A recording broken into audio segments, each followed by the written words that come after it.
In the Darkness I See, by Anon Y. Chapter 5. Pride. Part 3. The next scheduled session was rather interesting. Tommy came into my office with a rather shaken-up expression on his face. The boy was confused but contemplative, ungracefully sitting down. We were once again deviating from our ingrained procedure. As he gathered his thoughts, his whole body convulsed slightly. It was not an act, but rather a controlled version of a body in protest. Many jolts of uncomfortable energy ran through his body, ravaging his stillness.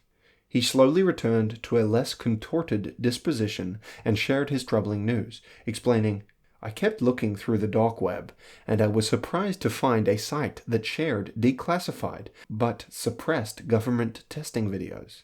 I stumbled across some weird experiment that scraped already differentiated cells from an axolotl and left them in a petri dish. These cells intercellularly communicated to establish a small multicellular organism the researchers deemed novel clumps. These clumps immediately understood movement and regulated reproduction through clustering of other loose skin debris. More work on frogs has been undertaken at the university level with the exact same results. It all shows that cells have the inherent qualities that used to be understood as higher-order functional properties, arisen from our complexity, driven by eons of complex multicellular evolution, emphasis on complex. Simple separation from a cell's host and the constraints of other cell types," continued Tommy, "allows for an entirely functional and self-replicating organism to form. While I watched these new life forms rotate around, I was struck by this feeling of total revelation. We are not ourselves. We are connected, cellular, and below. The electrochemical signaling of ourselves means so much more than who we think we are. All the emerging ethics, the lustrous life forms, the wonderful wounds, they are all so trivial to the complexities of our own conglomerated cells. Efficiency of life, this is what we are about." I was very quickly intrigued by Tommy's seemingly misplaced reverence. After some thought, I asked, "Can you please clarify for me the significance of the cell's behavior?" "It is the face of God, don't you see?" he immediately replied. "Of life, or some life force, or energy. We finally found it. A new translation. It is what drives us, what compels us. This, whatever it is, its impetus's concentration is not where I had assumed it to be. It is not humans that are cared for naturally. The games and pursuits of complex beings are unimportant. It is the disruptions of the universe, and the streamlined return to this ambiguous neutrality, the efferent homeostatic tendencies of our expanding universe, where we shall find more and more truth. I have always believed we were one, but I could never pinpoint a viable reasoning. We are all homeostatic beings, modulated by efficiency. Even within us, sickness is disarray of cellular interactions. The cohesiveness of the network, optimized for functionality, both individually and communally human, is the highest ethic. The ethical order of the universe, mainly manifested as a binary good and evil, seems even more multifaceted now, but remains so practically simple. It really is about the point of perception through which one chooses to analyze the world. Like, if you were a cell, why would you think about a human's presence, or its impact, or its importance, or its point of focus? Hence, I guess, why, as Jung says, theology is a psychological endeavor. Amazed by the nuance of Tommy's rant, I applauded his insightful thoughts. Additionally, his sprightly speech, yet to be seen by him, gave way to an inherently optimistic assumption. Though he was incognizant of the importance of that small presupposition and the growth within him that it represented, the girth of his mental shift was stellar. It was an assumption that meaning could emerge from something uncaring or humanly unimportant, such as the dynamic balance of energy within the universe. It was a focus on something more than the self. He had finally solidified a more robust framework through which he could interact with the world. I asked for some time in silence so that thoughtfulness could dominate us. For my use of time, I ventured into the new framing that Tommy had laid out before me. Through his more pragmatic, semi-spiritual outlook, good and evil became less mammalian. Thus, our interaction with such things was far less prone to systematic onslaughts, causing fewer breaks in my identification of objective truth with Tommy. The new objective was tilted towards the farewell of others because of the unification imperative he had expressed. Overall, his view was emboldening the good and lowering the impact of evil against the blockades within his mind.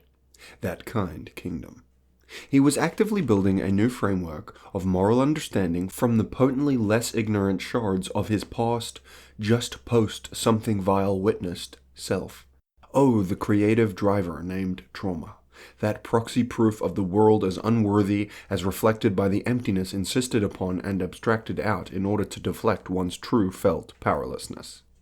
Wonderful, I exulted, out loud and internally. He had done so much, become so different, all within the time span most would consider ineffectual. From the deeply draining, almost demonic meeting before to the wonderfully solid and powerfully pro-human discourse meeting anew, Tommy's neural flexibility captured my pride. He was truly a gifted young man. While my prideful thoughts refilled my mind, I earnestly reminded myself of an only growable worse potential realization that the rapid shift of mental understanding could indicate something of a manipulation of either me or himself or us both. Even still, I refused to allow his grandiose image to be dismantled within my mind. I wasn't sure why.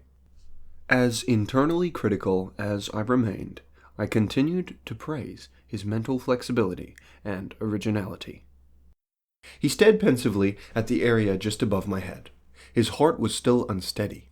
It was as if he was stuck between reality and his mind, entranced and captivated by the reality of existence itself, and unsure of his next momentary crisis.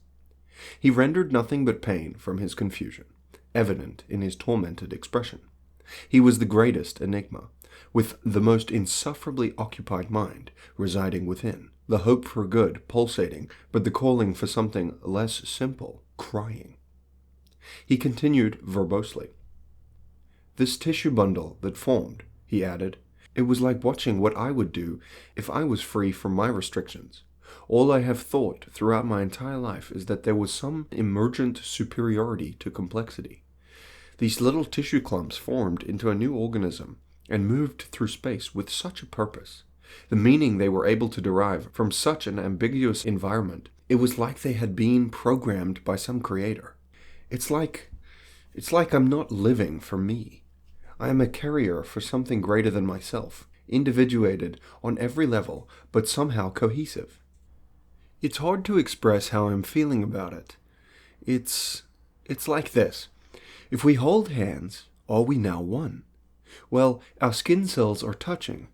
Though separated by a small section of dead dermis, we are combined. Two consciousnesses, but only one body. Okay, now imagine we could surgically combine our bodies, somehow fusing our nerves, musculature, bones, vasculature, etc. Now our circulatory, nervous, muscular, lymphatic, and other systems are combined into one metasystem, sharing hormones, proteins, neurotransmitters, T cells, B cells, digestive enzymes, gametes, and all that. Basically, we become conjoined twins. Are we now less separate? Not really. This is because we share different consciousnesses.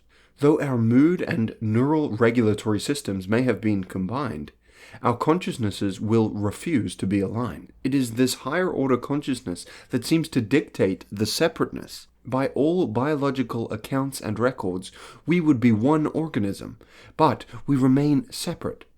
Only consciousness separates us, dictating from where we may derive distinction. We are one. Also, nothingness cannot exist as it is a fragment of thought from someone that exists. Sorry, I didn't mean to be derivative.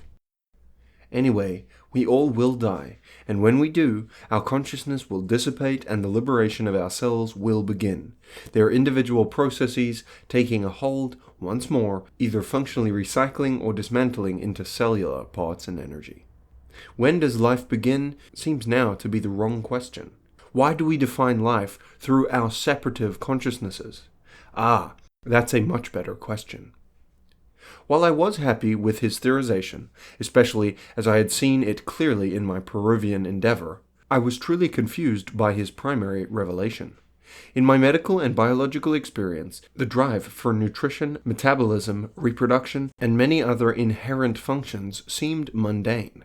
I questioned his thoughts carefully, saying, "I very much appreciate your distance from self here, but I wish for you to continue in philosophical practice and ask why these theories have arisen within you.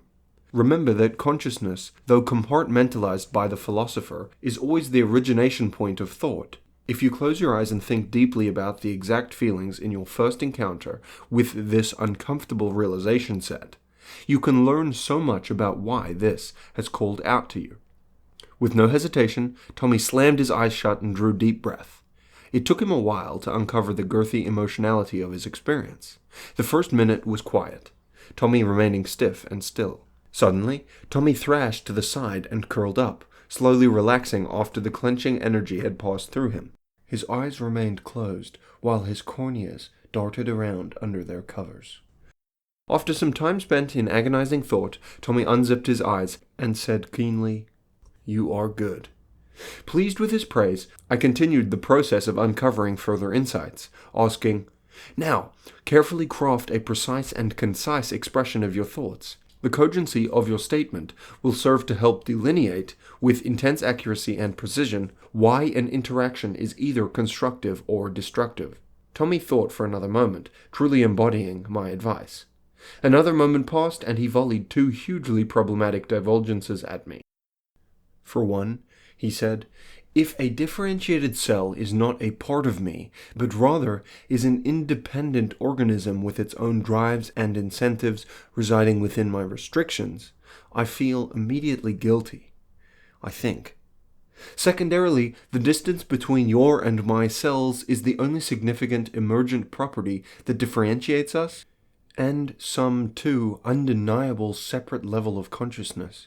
This makes suffering seem so futile." He looked up at me, immediately understanding my face's disapproval.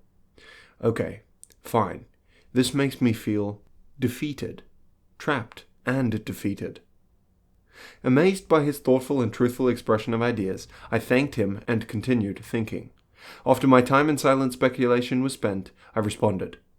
"What I'm hearing," I surmised, "is that your trouble is derived from your acquisition of responsibility. You can no longer dwell in the despairing realm of stagnation. The video was a clear indication of the virtue in enacting your humanity. Now you see yourself as a totally different life form. You owe it to your little cellular soldiers, as they are extensions of everything packed into you, to treat yourself well. This, I think, weighs heavily on you because of your self-destructive tendencies. To address your secondary claim, I empathize with your exasperation with stupendous suffering, seeming only to be behavior in solidarity with stupidity and limitation. With this frustration in mind, one must enact the ethic of unity, represented by the cohesion cellularly below your level of consciousness, and extrapolatable by their being bottom of top universal fractal perfection, and lead others by exemplifying the ethics virtue. Perhaps this is the tip of your deep blue view anew, the why behind why for which you have been searching." Tommy, in response, opened his posture and allowed for his body to take the form of a most wonderfully receptive pose, his face glowing with anticipation. He was vibrating as he responded, "No, I'm not getting off that easy." "It's like individualized linguistic determinism," he obliquely continued.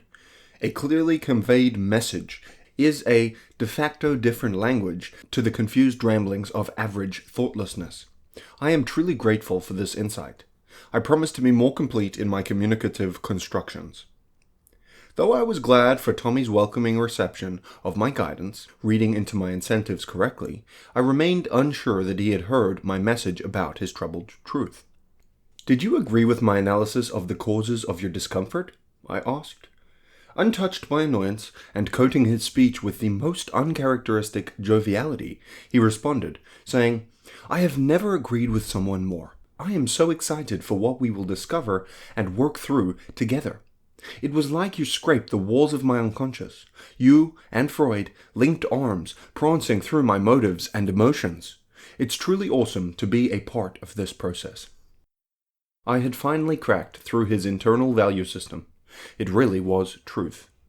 He was unbothered by the problematic personality traits and modalities of evil that resided within him. With only residual shame seeming to be left, he was facing the blatant truths of his life. He was accepting them and moving forward more and more freely. His moral objectivity, at such a young age, bothered and inspired me. He had no interest in the manipulations of his hearty mind. Additionally, I could tell his favor for me had grown. He was finally seeing the virtue of what we were doing, shown by my unbiased analysis of his situation. With all these things racing in surely both our minds, we shared a close moment, understood in the voiceless gratitude. Tommy broke the silence with an interesting caveat for his earlier distressing divulgence, adding, "I think that we are truly happiest when our bodies, and each of those cells within, are in harmony with their surroundings." My initial interpretation of the clump tissue was so wrong. All the troubling differences between science and ethicality are minimized by the discovery of cellular intelligence.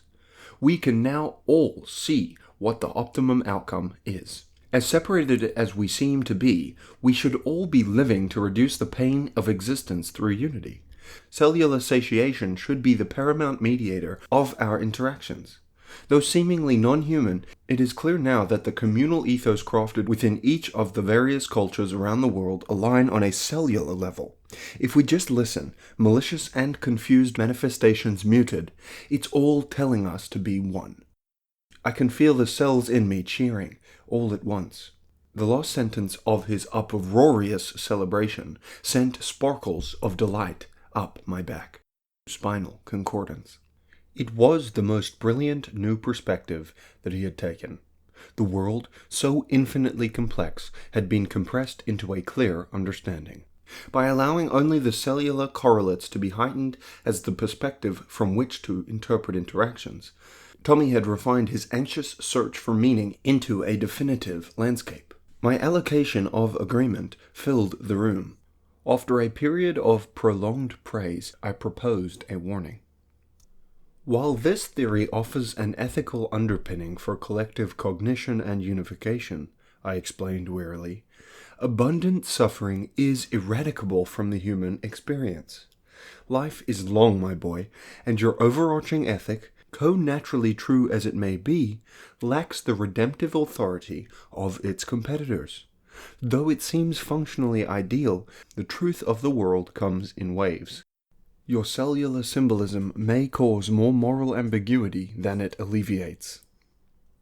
Rather frustrated, he looked at me eagerly. He wanted so desperately to defend against my disagreement. Surprisingly, though, he took a moment, catching his words before they could escape. He closed his eyes once more. I watched as his analytical analyzers darted again beneath their optic overcoats. I could see his internal dialogue. From the reason for his disapproval of my disagreement to the best possible counter-argument, he searched. Once fully mulled over, his expressive demeanor rewound his annoyance and then seemed to agree with my inspection. With a refreshingly humble tone, Tommy responded, almost whispering, "The frivolity of my claim is clearly depicted by the time it has taken for me to come forth with it. Additionally, the theory, even the complete one into which it may evolve, began as a rationalization of an emotion, roughly approximating my feelings. When placed against serious trauma or other human experiences, using only examples aligning with reality, more probable than possible, it becomes clear the lack of scaffolding that this idea creates. The moral disordering of a dehumanizing ethic may seem harmless, but it allows for the withering of our sovereignty. The secular strong-arming of our psychology would strike surreptitiously once again, ardent and agile.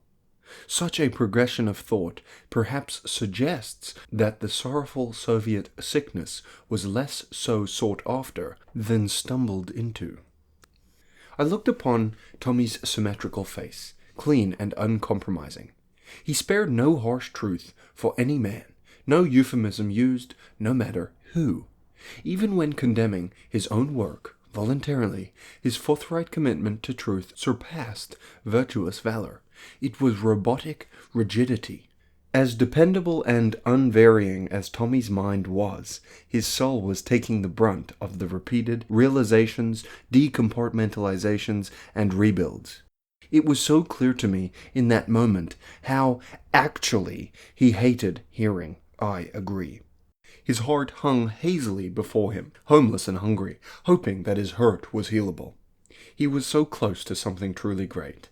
We both knew it. I gave no counter to his thoughtful inquisition within his own theory. I only thanked him for his honesty. As the time passed and he realized the full complexity of his thoughts, he began panicking.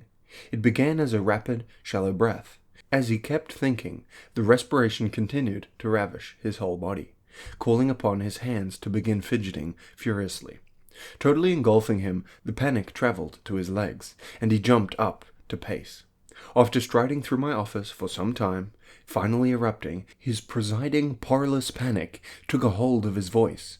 He abruptly agitated the last calming component of his environment, the quiet. As a testament to his pain, he knocked hard against his chest. "It's so dark in here," shouted Tommy, thumping across his ribcage. "It's so dark in here." A frightful pause followed, his voice quieting into a defeated whisper. "It's so dark." Troubled by his telling torment, I asked nothing of him. I sat in acceptance of his travel through affliction. Once the urgency of his anger had subsided, he sat, and I reminded him to calmly breathe and dissociate himself from how he felt. He agreed. Steadfast and ready to test his truth once more, he drew down his seeing sheaths, and his vision vessels danced beneath their cowlings. Opening those eyes as slowly as ever, Tommy whispered, It's like I'm one big distraction away from happiness, and then it's over. Each time it's over, it's the end of the momentary mindlessness away from misery. I read about people with similar minds in an article on addiction. I don't have a tangible addiction, but each of my own stimuli is like that for me. It's like these little mini escapes. Luckily, I am hyper-focused on goals, and my addictive tendencies are tunneled through productive avenues. Without these, I am as lost as any substance-abusing addict. This emptiness, like some controlled chaos, it's eating me. I can't even assimilate into nature. I don't know what to do. I responded quickly, softly saying, Often these feelings of emptiness are symptoms of an unoptimized life. The dependency on stimulation in the short term relies heavily on the malnourished long-term endurance of the mind and soul, fed only by monumental achievements proportional to the perpetrator's call for more. However, still, what you do cannot be why you think yourself worthy of affection or intimacy or breath or... You get the idea. Your search for a bigger and better temporary high tells me that you need enormity in your life. Something that compels you naturally, that fills the micro gaps with one big swipe. It should draw you in, wrap you in uncomfortable purpose, pushing you where you thought impossible. Where there is emptiness, there is space for greatness. When you find it, and you will, it will be the story of your life. Remember that you are, using your own biofocal point, the same ball of cells that will eventually be at the end of their happenings, with all that proven greatness ripe. All the need for constant avoidance will fade. There will be nothing to avoid, no cavernous discontent to overtly plaster over with pride. I hope only that your purpose finds you quickly and kindly. Tommy was pushed further into the couch by my statement. It was too true for him, immovable as his static mind still was. He sat for a while and stared blankly up, eventually reaching acceptance. He thanked me for everything and quickly shuffled out of my office. I was happy with his movements. Though he had ended the meeting early once again, I could tell he had left drained, totally emptied of his day's mound of misguided self-loathing, needing a recharge. That day continued to build an interest for me after his evacuation from my office. I decided well after the meeting to go eat out at my local diner, aptly named Home Sweet Home. I was craving a specialty cheese melt and tomato soup. Shortly after being seated in the establishment, I was kindly greeted by Grace Schultz, my regular server. She assured me that I had been missed. I was asking if my special sandwich was still on the menu when I heard the familiar slam of the cowbell against the front door. I quickly shifted my eyes over and saw her, an old client. The first thing I noticed about Lainey Midas was the weight she had lost. She had slimmed down handsomely. I recalled all the meetings where she had assured me that she would end her life. An overweight bulimic, her mother had found her curled up underneath the toilet, howling for death to take her. Too many nights before she brought her to me. After her mother's despair had finally called for action in Lainey's heart, we began to heal her. She had remained rather desperate while in therapy, losing hope, leaving, and then returning multiple times over the course of the therapy. She was so addicted to food, but felt too ashamed, too misunderstood to normalize her eating. On some nights, when she took the plunge into disgust, she would almost revel in her grotesque behavior, recalling those nights as sweetly destructive. Digit-driven discharge was her disorder, and she loved it. Eventually, after months of therapy, she tried to end it all, opening her arm to drain her dysfunction. After almost dying, she was pushed into more intense therapy. A strange young lady, she begrudgingly met with her trauma and moved through the disorder bravely, her approximated end giving her strength. In the session after her attempted suicide, she had told me, "I have been so lost for so long that I cannot see myself without my dread. Eventually, you realize that you'll never really enjoy life. It'll never be something sweet like advertised in those damn magazines. No, it's something to endure, something to get through, a mountain to climb. I guess I can only blame myself now, and that's what I wanted. Something finally in my control. I refuse to let this cruel world take more from me, more of me. I thought that my death would free me, and it has only brought me glory. I know now that it's all in my control, my life and my death. It's all mine." We had proceeded to dance a flagrant dance for a while as she continued to hold the belief in self-defined reverence, and eventually we settled on the truth that preceded her misapprehension. It had taken many months, but we did set her towards the light. Her entire life had been about the forceful bending of her reality around what she desired, and I had finally explained to her that her hubris was the issue, not the world that she had wished to augment. Devastation via deviation from truth she had received in spades. Once she had embodied the spirit of humility and rewound her undeveloped decision-making compass, she finally found the truth. I could have never imagined how well she would have continued in her bold benevolence. But there she was, alive and well, in that diner, with her family, with her mother. I remembered that she would joke so awkwardly with me, saying, "Well, this is my last day." Or she would say, "I'm still alive. Crazy, isn't it?" I never understood her flippant use of suicidal humor. Her life was so precious, and she was so cared for. Her resolve to solve her mental disorder was inconsistent but strong when necessary, opposing her morbid joking. By the end of her therapy, she had come to terms with much of her problematic past, and we set a solid framework for growth. Addiction hadn't been the problem, it had been a symptom. She clearly remained true to her aspirations. While she sat with her small family, through the reminiscing, I watched as she laughed. Her high-pitched and meager voice had converted into a booming and compelling pronouncement propellant, free and loud. Becoming probably obviously creep-seeming, I continued to stare as she moved through the compulsions of her desire.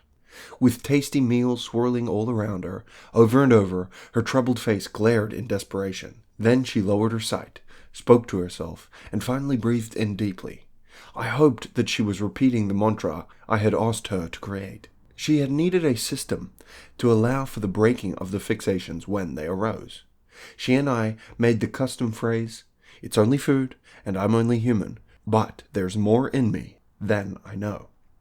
As I now definitely became unpleasantly fixated upon her in that diner, I remembered her hard laugh as we finally had agreed upon a mantra. She had felt so uncontrollable, so lost in her addiction, and the chant was so compellingly simple. It was an antithetical metaphor for all her life. She remained overjoyed for almost the entirety of her meal. It looked rather bland, scrambled egg whites and whole grain toast. An unpalatable side of pickled onions, piled painfully high, also adorned her plain plate. As she peered upon her provisions, she pouted slightly. "Too much food," I overheard her jokingly say. Laughter echoed once more from the table. As the laughter faded, though, I looked at her face. A mournful expression arose. She was reminded once more of her journey. It lay heavily upon her. Unwelcome, I felt a sharp pain in my chest, and I began to tear up. The deep, hollow warmth of sadness took me from my meal. I remembered how close she had come so many times, and how distraught her mother had been. My empathy extended to all the members of that meal, all in disarray, their problems unimaginably solvable. The love and laughs resurrected by hard work was lost on none of them. As the world's truth bared down upon me, she ate the meal, and they all left. On her way out, our eyes met, locking for just long enough to unquestionably recognize one another. Both her and I, in that glance, agreed to remain in our pretend anonymity. That moment, untouched by bothersome banter, embraced us. I was reminded of the impact of my work, and the fulfillment in which I bathed almost constantly.